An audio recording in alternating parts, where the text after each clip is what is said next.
What's up, everybody? It's your boy Joshua Edwards, live from Brooklyn, New York. This is Joshua's Proximity. Look, New York has officially just raised the MTA travel fare from $2.90 to $3. Eventually, it's going to get up to $5, which is pretty absurd.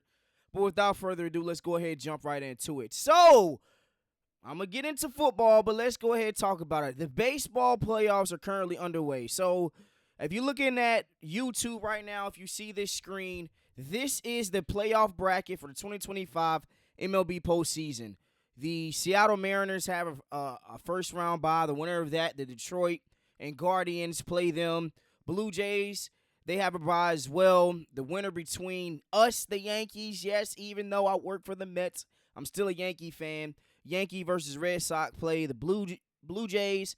The winner of the Dodgers Red Series, which were the Dodgers, they go out there to play Philly later this week. And then the winner of the Padres and Cubs play the Milwaukee Brewers. And this is kind of where we're at. Baseball, just talking baseball just a little bit. It's a big night in baseball. It's a big night for the Yankees because we've ultimately lost 3 playoff series to our arch rivals, the Boston Red Sox.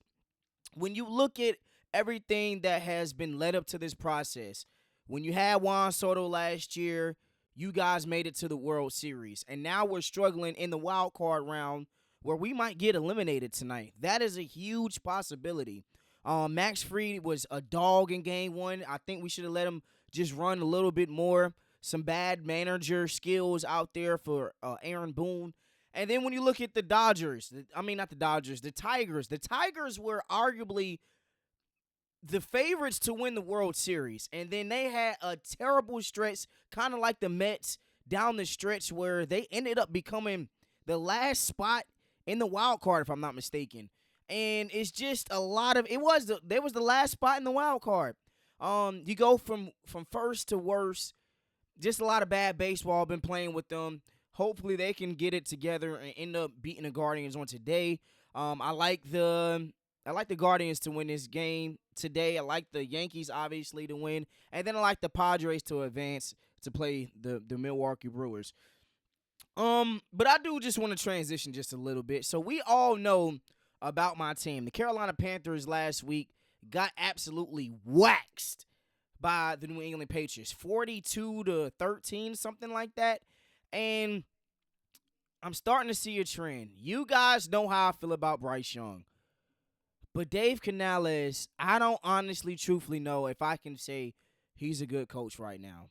And we're seeing that with the hiring of coaches for the Carolina Panthers. I knew off gate Matt Rule was not a head coach. I knew off gate he was not a competent guy. So you screw that up, and then you go to Frank Reich. Frank Reich, who nobody was even thinking about, comes off the bench when he should have went and hired our former defensive coordinator. Can't think of his name right now, but you should have hired him as a coach. You bypass him and you hire Frank Reich because he has some ties with the Carolina Panthers. He was an absolute shit show. And then now you're at Dave Canales. And I will say this about Dave Canales. His script is one of the best NFL scripts. If you don't know what his script is, your script is basically the first 20 plays that you're going to call in the football game. And his script is second to none. But after we get off script, I saw some terrible adjustments in yesterday's game. Not yesterday's game, it's Sunday's game. When you look at, you go up, you have a chance to go down and potentially score. You do a draw on 3rd and 8 on your opponent's 40. What are you basically saying to your offense? Hey guys, I don't think that we can do it right now. Go out there and throw the football. Bryce Young was dealing that first drive. Continue to build upon that. Continue to establish that. I know Chuba Hubbard can run the ball. I know, obviously, what's my guy's name? Rico Dowdle can run the ball. I know these guys can run the ball. But at the end of the day, put the ball in the quarterback's hand. Let Bryce Young spin it. I think that he did us a disservice in last week's game by allowing us to be too conservative. I was talking to one of my homeboys. I'm like, the biggest problem with the Carolina Panthers we don't know exactly when to go for it. You see it with the Detroit Lions. You see it with other teams that are actually trying to go out here and compete for a Super Bowl. They're going for it. Whether it's on their own 40, whether it's on their own 30, if they feel confident, man, these dudes can't stop us, go for it. And I felt like that right there was kind of the turning point in the game. It was tied at that point, but it was just the little things in the game where if you go for it, if you just turn it up a notch, don't go for a conservative play call. I'm like, man, this is too conservative. I'm watching the game. We go down, have a great drive, score. Defense doesn't get a stop. We go down there, have another good drive. They couldn't stop us. 3rd and 8 draw. I said, bro, we back to the old Panthers. We're back to the old conservative Panthers.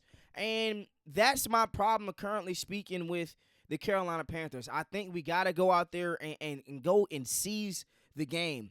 We play the Miami Dolphins this week.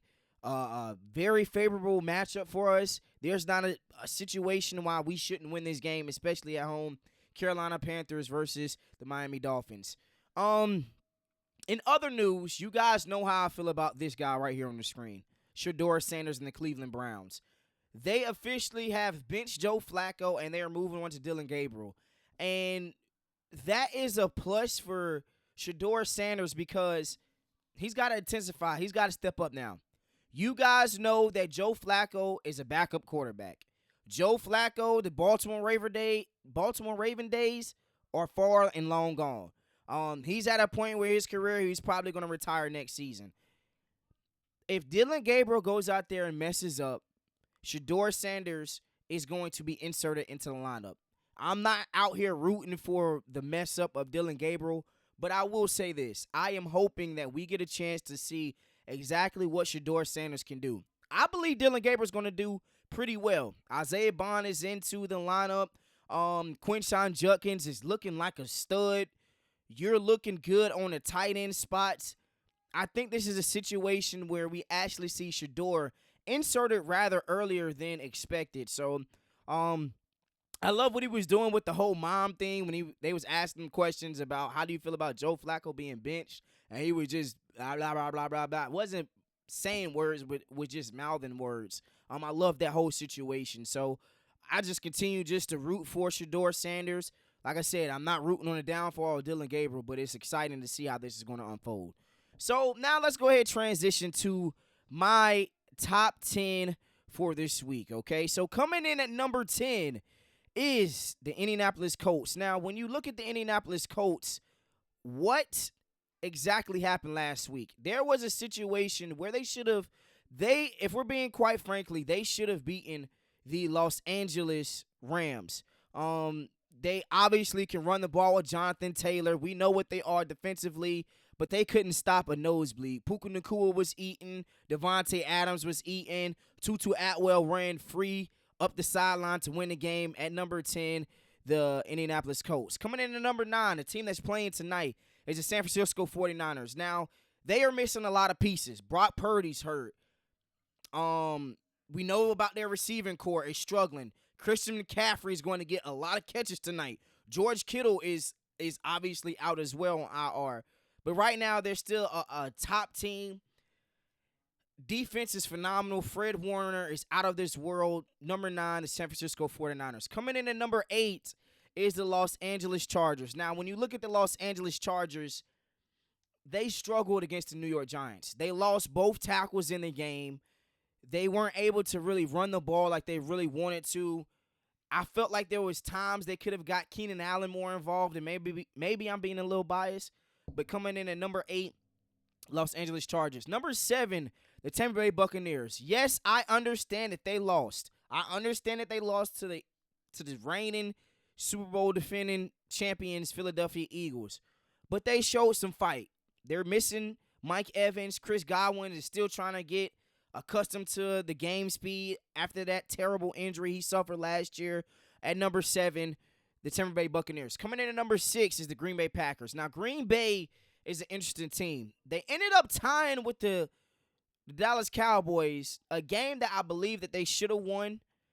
Their defense struggled. I did not expect their defense to struggle the way that it did.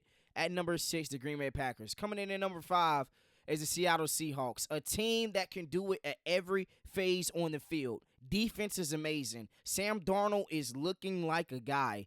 They can obviously run the ball. They got Cooper Kupp. They got Jackson Smith and Jigba. I'm excited to see what they do this weekend. Number 5, Seattle Seahawks. Coming in at number 4 is the Los Angeles Rams. For everything that I just listed before, they are a team that is great. Puka Nacua should be in the mentions for MVP right now. Definitely a front runner for Offensive Player of the Year. At number 4, the Los Angeles Rams. Coming in at number 3 is the Detroit Lions. This team can beat any team at any time, any place, anywhere. They could do it on the air. They could do it on the ground. We know what Jared Goff looks like in Dan Campbell's system. We obviously know what Amon-Ra St. Brown is. Top 4, top 5 receiver, top 3 receiver, respectfully. Number 3, the Detroit Lions. Coming in number 2, the amazing Buffalo Bills. Josh Allen is playing like an MVP once again. This right now, if I had to do my favorite to win the Super Bowl, it would be the Buffalo Bills.